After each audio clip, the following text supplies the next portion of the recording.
sukses sebelum 17 tahun. Itu gimana? Mungkin ada bukunya, kamu bisa baca.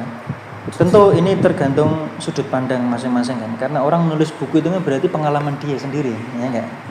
Itu kalau di pondok terus sebelum 17 tahun. Gini, sukses menurut kamu apa dulu sukses? Ya kayak Apa?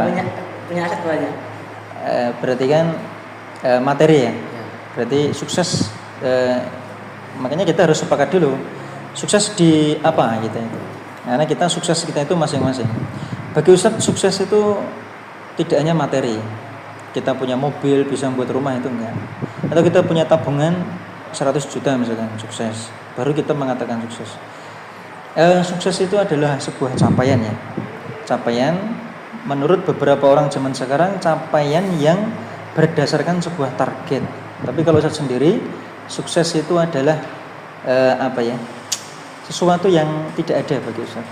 Ada. Ya. Ustadz tidak pernah menetapkan kesuksesan, standar kesuksesan bagi Ustadz. Ustadz dalam kehidupan Ustadz itu menjalani apa yang ada sekarang. Ustadz sekarang belajar, maka kesuksesan Ustadz adalah lulus dari SMP misalnya. Lalu ketika Ustadz menikah, kesuksesan Ustadz itu adalah sesuatu yang sifatnya bisa memenuhi kebutuhan keluarga misalkan. Jadi tidak ada kesuksesan yang sifatnya terlebih tadi material, harus punya tabungan segini, itu enggak. Bagi Ustadz kesuksesan itu tidak ada menurut gambaran orang lain. Orang lain mengukurnya sukses itu ya tadi buat rumah, punya mobil BMW misalkan, atau bisa kuliah S3, itu bagi mereka sukses. Apakah itu salah? Ya nggak masalah. Bagi mereka itu sukses nggak masalah. Tapi bagi saya sendiri sukses itu tidak ada yang namanya seperti itu, nggak ada. Sukses adalah sesuatu yang Ustadz itu mengatakan bahwa suatu masalah jika Ustadz bisa selesaikan itu sukses.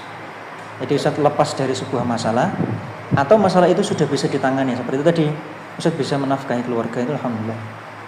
Jadi ada patokannya? Enggak ada patokan bagi Ustadz. Sesuatu yang ada masalah lalu Ustadz sudah selesaikan.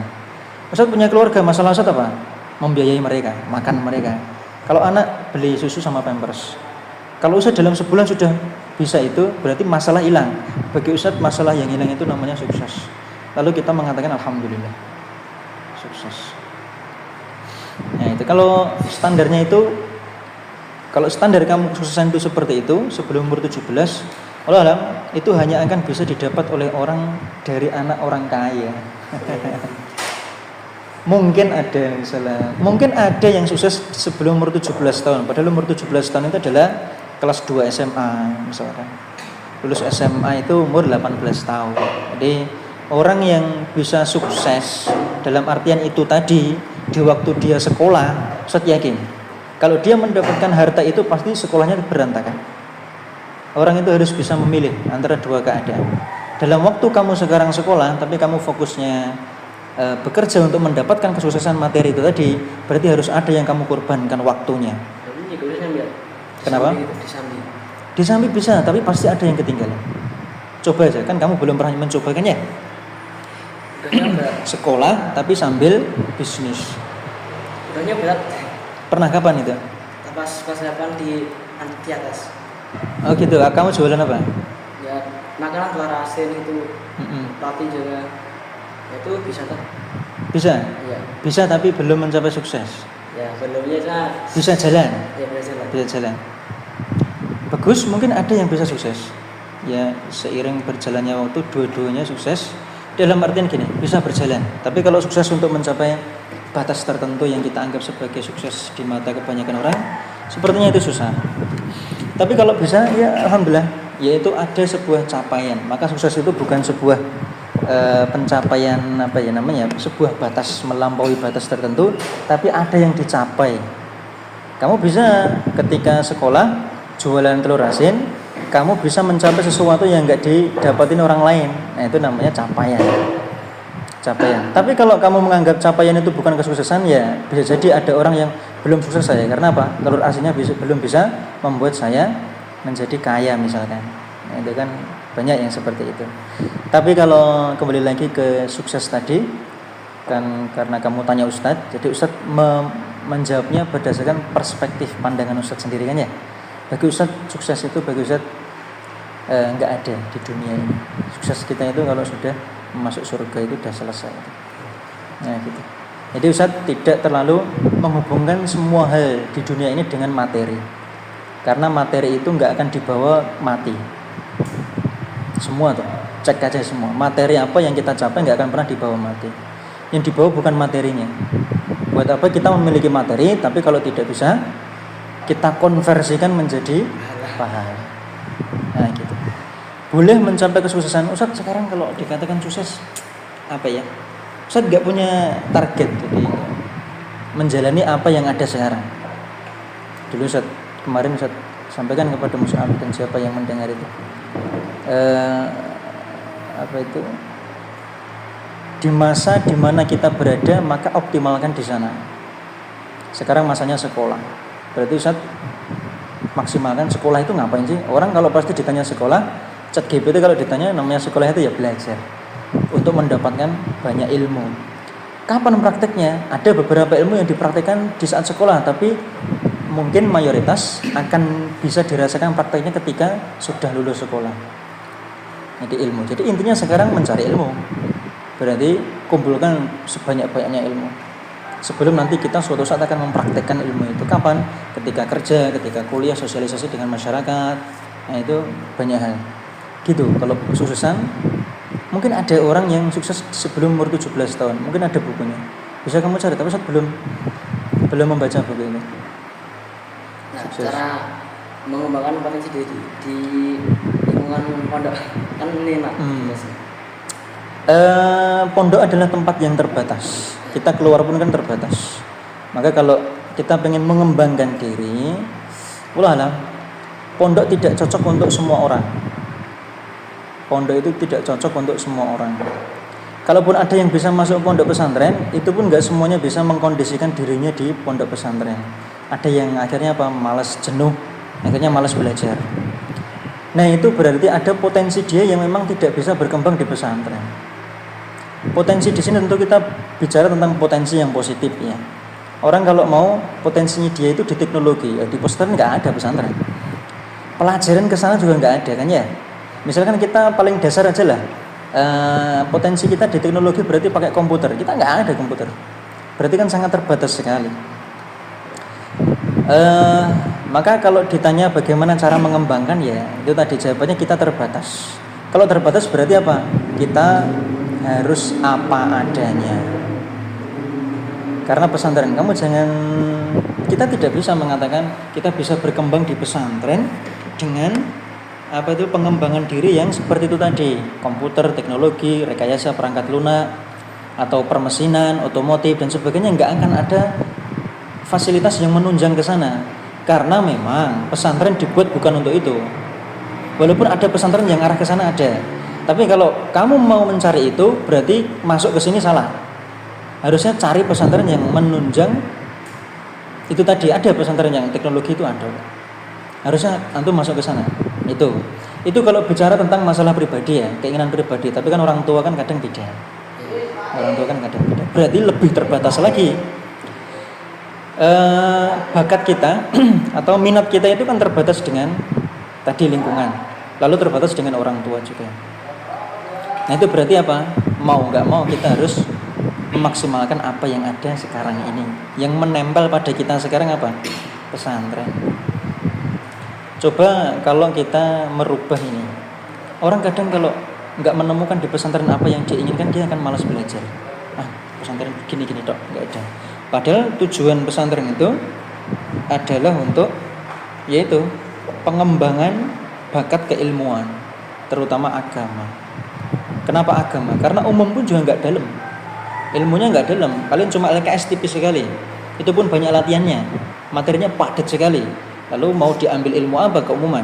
Memang yang diajarkan ilmu keagamaan, karena itu tujuan utama pondok pesantren. Maka kalau bagi Ustaz sendiri tidak menutup kemungkinan orang yang awalnya dulu belajar agama itu akhirnya mereka setelah lulus dari sini mereka bisa mendalami bakat dan minat mereka setelah lulus dari pesantren.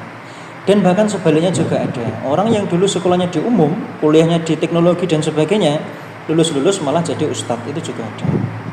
Jadi kemungkinannya semua masih banyak. Selama orang tersebut dalam kebaikan, maka insya Allah akan dipermudah. Karena tidak semua ilmu umum itu kan kemaksiatan ya, dalam artian ilmu kedokteran bagus, ilmu bisnis bagus yang sesuai syariat. Intinya apa yang kamu dapati di saat ini maksimalkan itu. Bagi Ustadz gitu. Karena kita mau kemanapun pondok pesantren itu serba terbatas. Maka daripada waktumu terbuang, mending kamu maksimalkan dengan apa yang ada di depanmu sekarang, yaitu apa? Ilmu agama.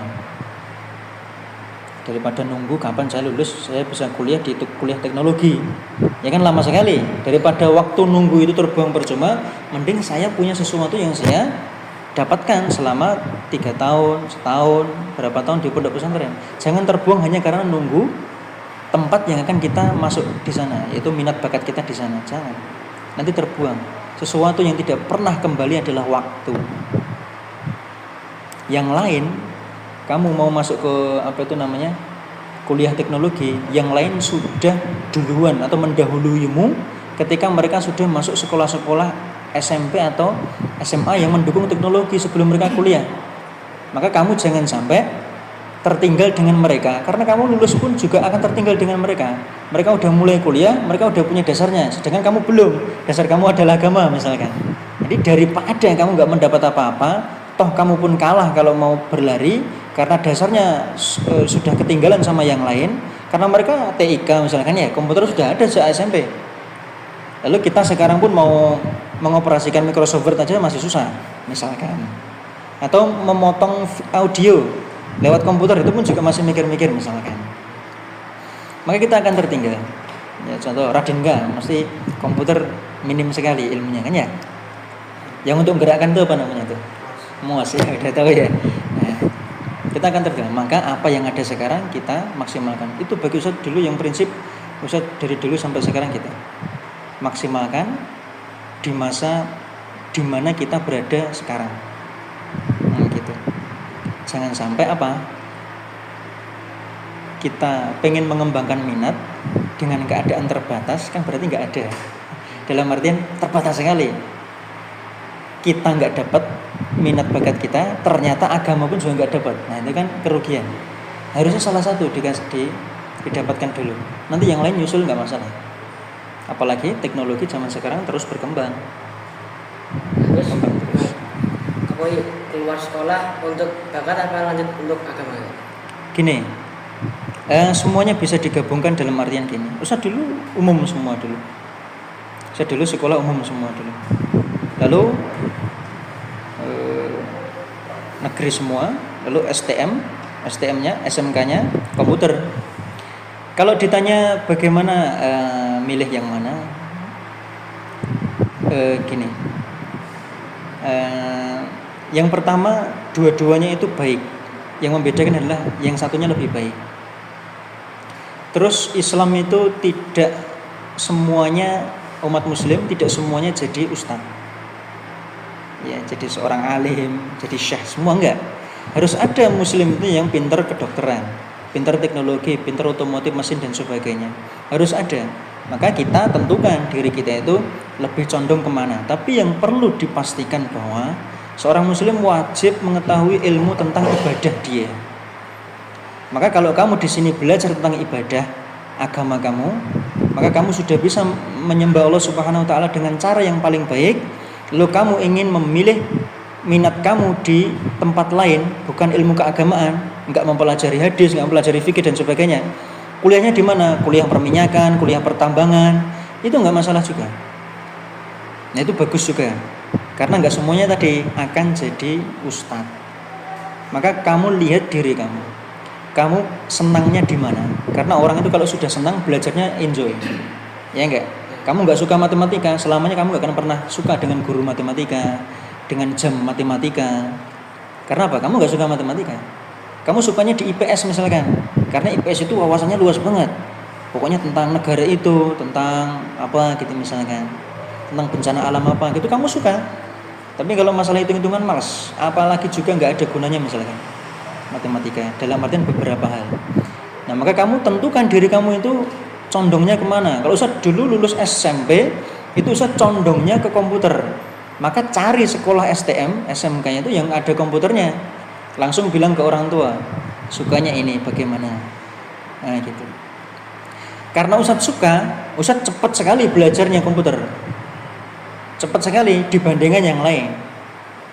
Yang lain mungkin bisa jadi masuk itu cuma ikut-ikutan teman, atau cuma karena memang adanya di situ, atau memang jurusan itu memang paling bonafit, paling dipilih, maka saya pilih itu aja lah. Walaupun dia nggak suka komputer, akhirnya apa? Dia nggak cepat dalam hal itu. Maka tanda-tanda kamu itu condong ke sesuatu kalau kamu itu suka dan nggak bosan di hal itu. Dulu Ustaz di umum komputer, tapi habis itu apa? Ya tentu kita berubah. Dalam artian pasti ada perubahan di kehidupan kita. Lalu Ustaz akhirnya keluar dari zona itu, masuk ke dalam zona keagamaan, ilmu syariat. Lalu Ustaz belajar bahasa Arab, belajar banyak hal tentang agama ini sampai sekarang. Tapi hal itu tidak menghilangkan kesukaan Ustaz terhadap komputer, karena Ustaz hampir tiap hari pasti buka laptop. Apa yang bisa dikerjakan pakai laptop. Atau Ustaz nggak tahan kalau ada laptop rusak. Laptop istri rusak, kerjakan sendiri yang bisa dikerjakan. Atau laptop tetangga rusak, minta dibenerin, kita lihat. Masih suka. Jadi kesukaan kita kepada hal duniawi tidak menutup kita mendalami ilmu akhirat, ilmu agama, ilmu syar'i. Tidak menghalangi, semuanya bisa digabungkan. Yang penting keduanya memiliki manfaat. Kalau kamu condongnya kepada itu tadi, teknologi misalkan ya, maka kamu sudah memiliki ilmu agama di pondok ini, belajar beberapa tahun, maka kamu akan menjadi seorang muslim yang taat beragama tapi juga pandai dalam teknologi. Itu yang dibutuhkan zaman sekarang. Guru umum, pintar matematika atau dokter yang paham agama, ekonom yang paham agama, ahli IT yang paham agama, dalam artian dia paham tapi bukan ustadz dia, pekerjaan dia di teknologi tapi dia paham agama dia. Maka kita membutuhkan sektor-sektor yang itu tadi diisi oleh orang yang paham agama. Bayangkan kalau itu semua terjadi, hakim yang paham agama, bayangkan nggak ada orang yang didolimi, nyolong singkong 5 tahun, korupsi 300 triliun 3 tahun misalkan, nggak ada. Bayangkan kalau ada orang ahli bisnis paham agama, nggak ada yang namanya apa? Riba, sogok menyogok, penipuan, timbangannya dikurangi, nggak ada. Bayangkan kalau ada macam-macam lah, banyak dokter yang paham agama, maka dia akan apa? Ya, terjaga. Oh, saya nggak akan melayani lawan jenis saya, karena itu kan ada keburukan. Maka saya akan memasukkan apa? Sifat-sifat akhirat. Bayangkan kalau dokter punya sifat akhirat itu gimana? Wah, ini orang miskin, biayanya jangan disamakan dengan sama orang kaya. Sama-sama operasi jantung, dia miskin, dia kaya. Maka ketika dia memiliki pondasi agama, dia tidak menyamaratakan dengan keduanya. Orang miskin, ya gimana? Orang kaya gimana? Dia tidak memahalkan yang miskin, dan dia tidak lebih memahalkan yang kaya. Mentang-mentang kaya uangnya banyak, dimahalkan aja, enggak. Nah, dia tidak memahalkan yang kaya, dan dia pun mau untuk memurahkan yang miskin bagi yang miskin. Bayangkan kalau setiap sektor profesi pekerjaan di dunia ini diisi oleh orang yang memiliki pemahaman agama, pasti makmur sekali. Kalau bank beda lagi. Bank itu enggak semuanya riba, dalam artian gini. Ada di dunia ini bank yang enggak ada ribanya ada, tapi jumlahnya sangat sedikit sekali. Mungkin 0,00 berapa persen gitu ya. Sedikit sekali, itu pun enggak di semua negara. Karena orang zaman sekarang itu mengukurnya materialistik. Material semua. Harus ada keuntungan. Sekarang bank minjemin kamu uang, kok enggak ada keuntungan sama sekali? Ya enggak mau. Karena orang mikirnya apa? Saya harus dapat keuntungan. Tapi kalau orang itu minjemin uang karena pengen membantu, minjemnya 100 juta, orang itu nanti mengembalikan 100 juta. Bagi orang yang membantu, keuntungannya bukan di uangnya, tapi apa? Pahalanya, karena membantu orang kesusahan. Tapi kalau orang sekarang yang nggak punya agama, gimana? Minjem 100 juta, kembalinya nanti totalnya berapa? 140 juta. Harus 40 juta keuntungan. Maksud saya minjemin nggak ada keuntungan. Itu orang-orang zaman sekarang. Tapi ada salah satu bank di Arab Saudi yang tidak seperti itu. Dan dia menjadi salah satu orang terkaya di dunia. namanya Bang Syekh Bang Rajihi gitu tulisannya. Namanya Syekh Rajihi. Diteruskan oleh anak-anaknya di Saudi. Zaman sekarang masih ada. Jadi bayangkan kalau semua sektor itu, guru, apalagi dosen, tukang martabak, semua paham agama. Nggak ada yang namanya memberikan zat-zat yang berbahaya bagi kaum muslimin hanya untuk mencari keuntungan. Tukang bakso nggak mungkin mencampur dagingnya dengan daging tikus kalau dia paham agama. Makanya semua yang sektor kehidupan itu kalau didasari oleh agama, seperti kamu sekarang, kamu itu pengen jadi ahli teknologi, tapi kamu paham dasar agama dulu, maka kamu dalam melaksanakan pekerjaan itu akan merasa diawasi oleh Allah. Nah itu yang penting. Zaman sekarang orang nggak peduli diawasi siapa pun, nggak peduli. Seolah-olah Allah itu nggak ada. Dia korupsi berapa triliun pun dia nggak merasa dia itu berbuat dolim. Gitu. Itu yang dibutuhkan.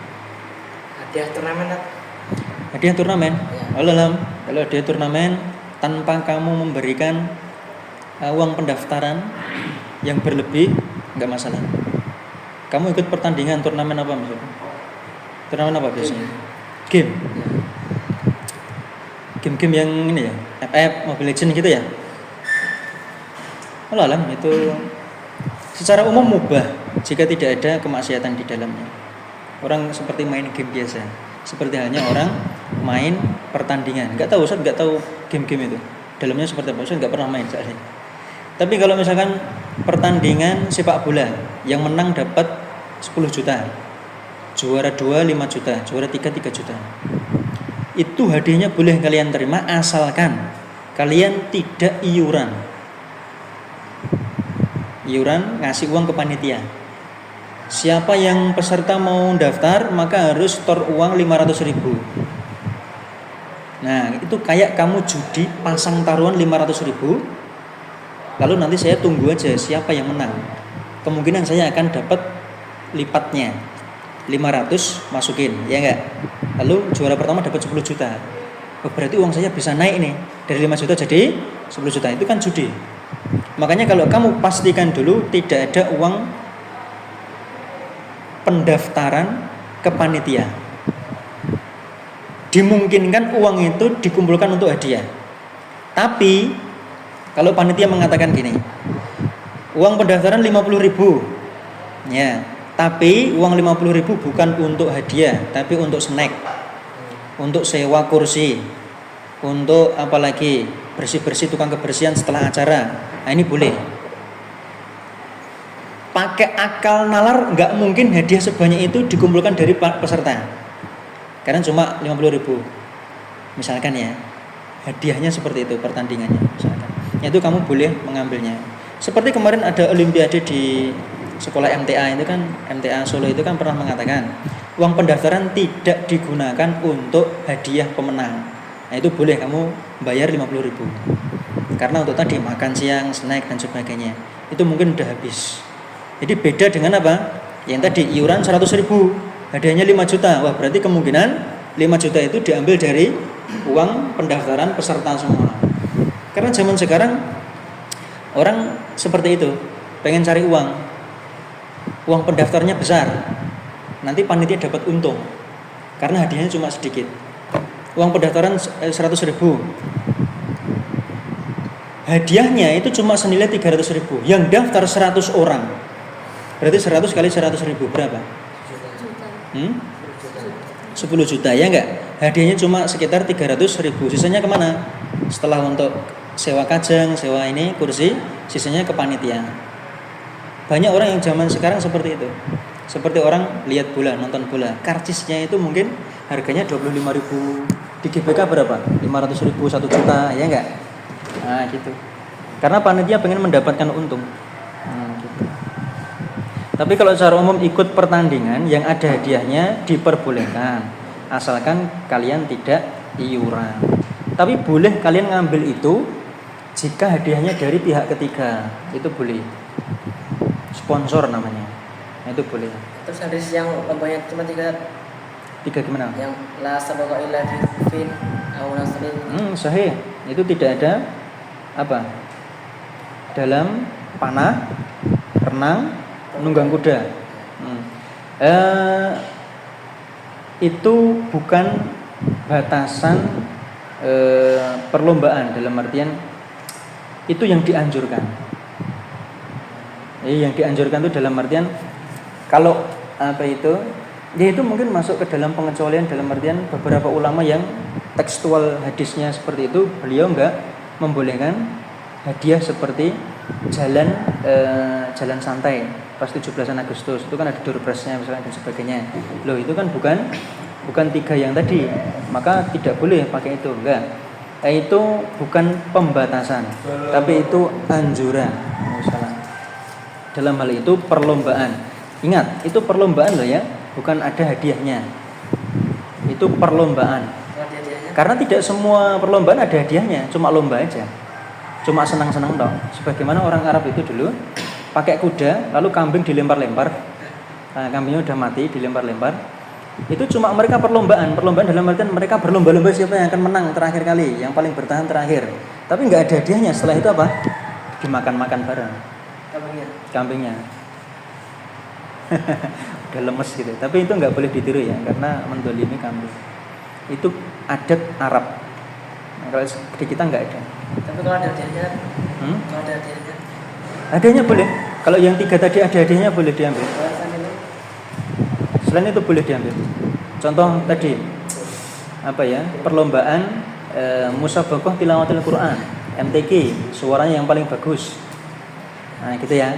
Atau perlombaan adzan, perlombaan tajwid, perlombaan hafalan. Ya, perlombaan hafalan seperti itqan. Nah, itu boleh. Walaupun dia bukan dari 3 yang disebutkan tadi. Itqan ada dapat hadiah enggak? Dapat. Lomba kebersihan kelas ini boleh. Jadi semua itu boleh diambil hadiahnya asalkan acaranya mubah. Ya, tidak ada yang diharamkan di sana. Nah, itu boleh. Sudah? Cukup? Ya, apa? Dapat Ustaz tentang kalau ada yang bilang bahwa kita itu membutuhkan pendidik yang terdidik dan bisa mendidik.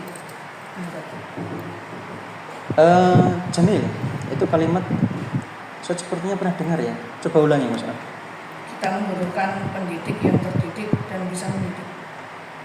Sahih. Pendidik yang terdidik. Kemarin sudah saya sampaikan Musa. Berarti pendidik itu adalah hasil dari seorang pendidik. Guru di depan kamu itu hasil dari gurunya guru tadi. Berarti kalau kalau ada seorang pendidik atau bahasa kita guru yang levelnya tidak hanya mengajari, karena guru kan mengajar di kelas. Kalau ini pendidik, jadi mendidik dengan mengajar itu levelnya beda.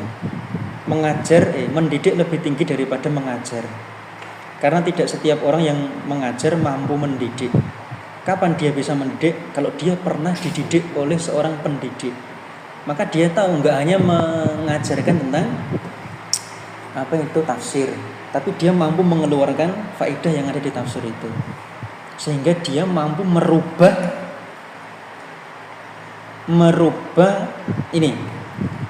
jati diri. Ingat, kalau orang belajar itu 9 apa ini? 9I. Oh gitu. Halo kok. Oke. Kalian kok masih di sini? Nah, nanti kapan-kapan kita lanjutkan ya. Syukuran Mas. Ya. Lo bosan nggak tahu kalau kalian ada acara? Tafadhal. Kapan-kapan musab ya? Iya.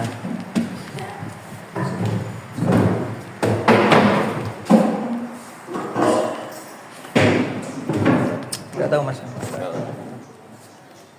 Udah berangkat? Udah. Kalian nggak mau beritahu Ustaz?